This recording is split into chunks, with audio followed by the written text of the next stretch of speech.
ես դահլիճի այս հատվածի հետ չեմ խոսելու, որովհետև նախ իմաստ չունի, որովհետև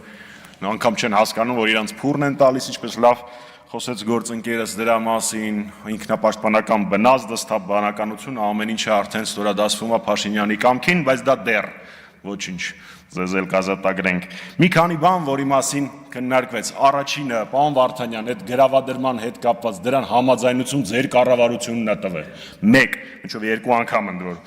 Երկրորդ, մինչ օրս վերջին շրջանում էլեկտրաէներգիան թանկացել է 4.8, 4 քանի դրամով։ Դրա մեջ հեծի մասնաբաժինը 0 է։ Այսինքն այն, որ հիմա մենք բոլորս էլեկտրաէներգիայի համար վճարում ենք 4 քանի դրամ թանկ, դա մեջ հեծի մեղքը 0 է։ Շարունակեմ գործընկերներիս ասածը թանկանալու հետ կապված։ Աշխարհում շատ քիչ երկրներ կան, որտեղ հեծը կամ նմանօրինակ կառույցները ազգայնականացվում են։ Բոլոր այդ տեղերում թանկացում է տեղի ունեցել։ Անխտիր,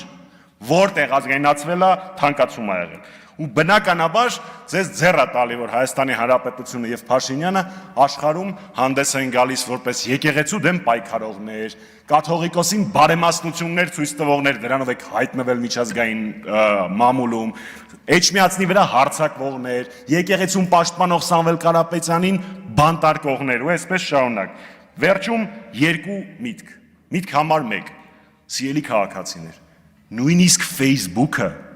համարում է, որ Նիկոլ Փաշինյանը իրավունք չունի լինել Facebook-յան օգտատեր ու բլոկում է իր գրածները։ Իսկ մենք իրան հանդուրժում ենք Հայաստանի Հանրապետության վարչապետի պաշտոնին։ Եվ երկրորդը, լավ հիշեք, Հայաստանի Հանրապետությունում կա մի բան, որը պետք է շտապ ազգայնացնել, դա վարչապետի աթոռն է։